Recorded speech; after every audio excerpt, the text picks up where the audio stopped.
இந்தியாவில் 18ஆம் நூற்றாண்டு வரை பெண்களுக்கு கல்வி மறுக்கப்பட்ட காலத்தில் பெண்களும் கல்வி பெற வேண்டும், சுயமரியாதையோடு வாழ வேண்டும், சமுதாயத்தில் புறக்கணிக்கப்பட்டவர்கள் தலை நிமிர்ந்து வாழ வேண்டும், வறுமையில் வாடுபவர்கள் வளம் பெற வேண்டும் என்ற உயரிய நோக்கங்களுக்காக கடுமையாக உழைத்தவர் லூயி சவேனியன் துப்புயி அடிகள். அவர் விதைத்த விதைதான் தூய இதய மரியன்னை பிரான்சிஸ்குவின் சகோதரிகள் சபையாகும். இச்சபை இன்று ஆள் போல் வளர்ந்து பல நூறு அருள் சகோதரிகளை உருவாக்கி அவர்கள் மூலம் கல்வி பணி, மருத்துவ பணி, தொழிற்கல்வி, சமூக நலப்பணி, முதியோர் பராமரிப்பு பணி, நற்செய்தி பணி மற்றும் ஆற்றுப்படுத்துதல் பணி என பற்பல பணிகளை தியாக மனப்பான்மையோடு செய்து வருகிறது. இச்சபையானது India, Africa, America, Italy, France, Germany ஆகிய நாடுகளில் பரந்து விரிந்துள்ளது. 100க்கும் மேற்பட்ட கன்னியர் இல்லங்கள், ஆயிரக்கணக்கான அருள் சகோதரிகளை கொண்டு செயல்பட்டு வரும் தூய இதய மரியன்னை பிரான்சிஸ்குவின் சகோதரிகள் சபையானது துப்புயி தந்தையின் ஆசீரோடு கிபி 1877ஆம் ஆண்டு மார்ச் மாதம் 25ஆம் தேதி சேலம் மாநகரில் செவ்வாய்ப்பேட்டையில் துறவற மடத்தை தொடங்கியது பற்றியும் அங்கு நடைபெற்ற பணிகள் பற்றியும் யார் இந்த துப்புயி என்ற தலைப்பில் இந்த சிறிய நாடகத்தின் மூலம் அறிந்து கொள்வோமா?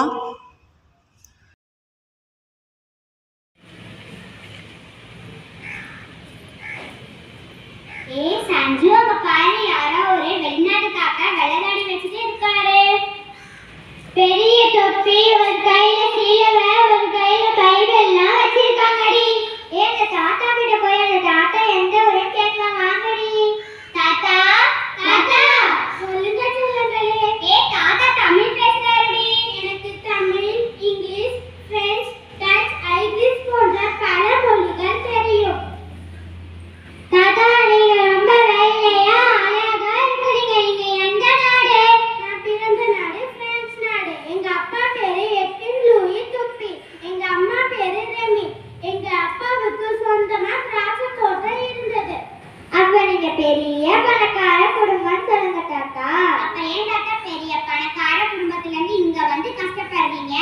பெண் பிள்ளைகள் நீங்க நல்லா படிக்கணும், வாழ்க்கையில் உயரணும், உங்களால் உங்க குடும்பம் முன்னுக்கு வரணும், அடிமைகளாக வாழக்கூடாது. அதற்கு உங்களுக்கு படிப்பு வேண்டும். உங்க அப்பா அம்மா நோய்வாய்ப்பட்ட அவர்களுக்கு மருத்துவ உதவி வேண்டும். இதையெல்லாம் நான் தூய இதய மரியன்னை சபை தொடங்கினேன். பாருங்கள், இவங்கள் தான் என் குமாரத்தினிகள்.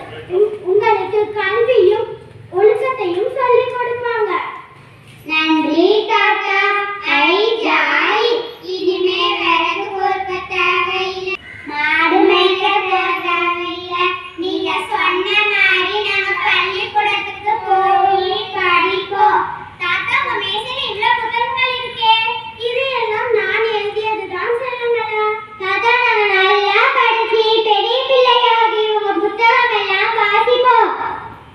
நன்றி தாத்தா.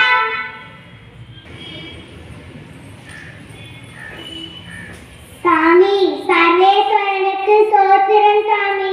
நாங்க சேலத்திலிருந்து வந்திருக்கோம். என்ன விஷயமா வந்திருக்கீங்க? சாமி, நாங்க ரொம்ப ஏழைங்க சாமி.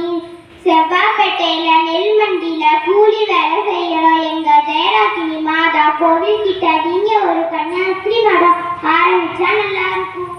எங்களுக்கு படிப்பு இல்லைங்க, கை நாட்டு தான். எங்க பிள்ளைங்களுக்கு ஞானம் உபதேசம் சொல்லி கொடுத்த யாரும் இல்லைங்க. நாங்க தான் அடிமையா இருக்கோம். எங்க பிள்ளைங்களுக்கு படிப்பு சொல்லி கொடுக்க நீங்க மடம் ஆரம்பிங்க. கவலைப்படாதீங்க, மடம் கட்ட ஏற்பாடு செய்கிறேன். நன்றி சாமி. 1877ஆம் ஆண்டு மார்ச் மாதம் 25ஆம் தேதி சேலம் மாநகரில் செவ்வாய்ப்பேட்டையில் தூய இதய மரியன்னை கன்னியர் இல்லம் திறக்கப்பட்டது. கிரீவன் சுவாமி, அமலோற்ப மேரி தாயார், சிஸ்டர் சூசனா மேரி, சிஸ்டர் செசிலி சந்திப்பு.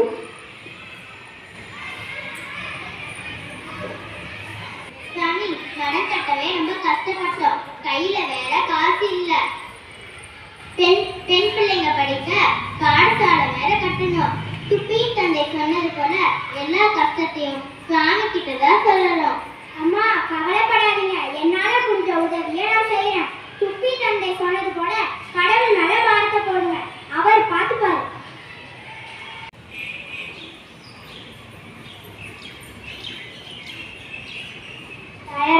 தயாரமா எங்க சுத்துப்பட்டு கிராமத்துல எங்கேயுமே பள்ளிக்கூடமே இல்லை.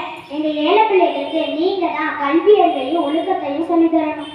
1வது முதல் 5வது வரை சொல்லித்தரணும். பிள்ளைகளை விட்டு விட்டு செல்லுங்கள். நன்றி அம்மா.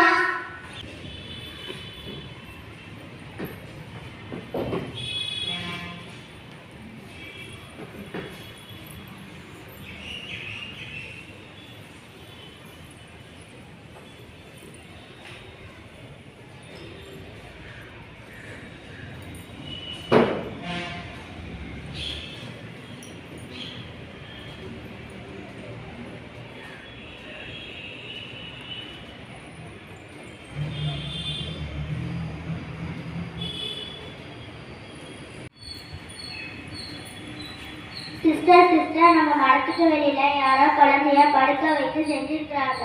குழந்தை யாருடையது என்று தெரியவில்லை. குழந்தை பசிக்கு வேலை பாவம் அழுகிறது. அப்படியா?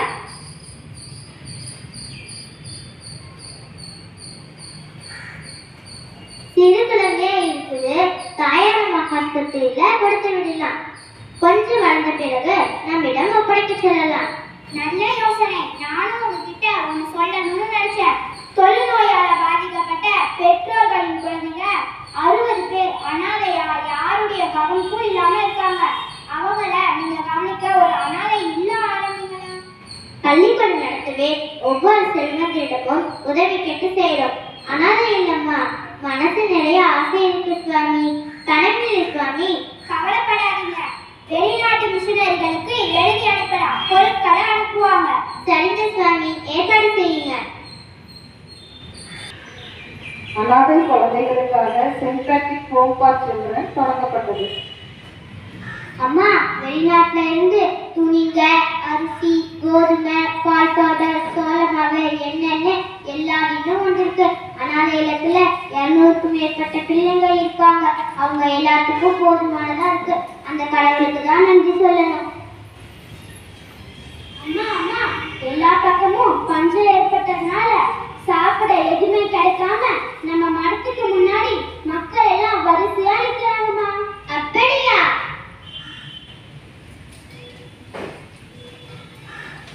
நம்ம பிள்ளைகளுக்கு வேண்டிய உணவுப் பொருட்களை எடுத்து வையுங்கள். மீதி உணவுப் பொருட்களையும் எடுத்து வையுங்கள். பாவம், இந்த மக்களுக்கு கொடுக்கலாம்.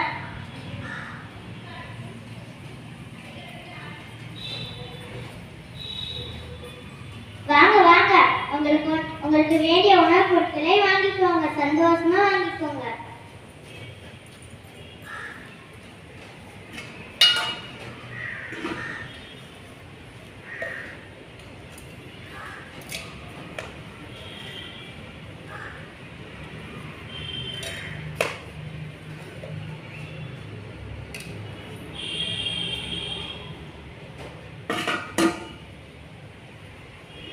அம்மா, நீங்க மகராசியா இருக்கணும். ஒரு வாய் சாப்பாடு சாப்பிட்டு 2 நாள் ஆகுது. எங்க வீட்டு பிள்ளைங்க எல்லாம் பட்டினியா கிடக்க. உதவி செய்யறவங்கள நான் கையெடுத்து கும்பிடுறேம்மா. உங்களுக்கு எப்போ உதவி தேவைனாலும் நீங்க எங்க வரலாம். எங்களுக்கு கேளுங்க, உங்களுக்கு உதவி செய்யறோம். நன்றி அம்மா. வீட்டுல ஒரே சண்டைமா. அம்மா, வீட்டுல சமைக்க ஒண்ணுமே இல்லம்மா. கூலி வேலைக்கு போயான்னு சொன்னா இழுத்து போட்டு அடிக்கிறாங்கம்மா. அலாதம்மா, சாப்பிட்டீங்களா? முதல்ல மரத்துல போய் சாப்பிடுங்க. நீங்க போய் அவங்களுக்கு சாப்பாடு கொண்டு வாங்க.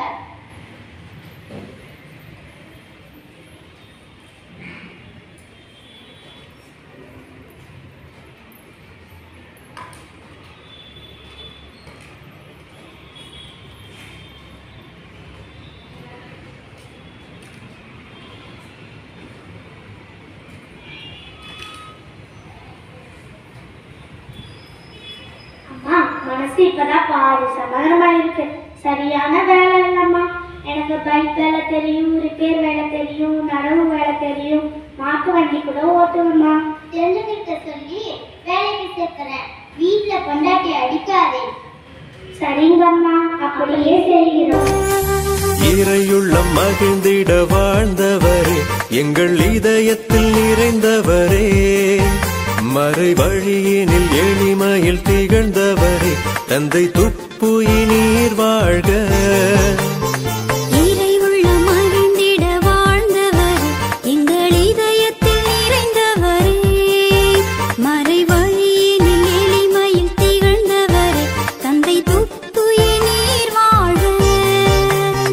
வளர்வோமும் வாழ்வார் வரங்கள் பொழிவாய்வும் ஜபங்களினால்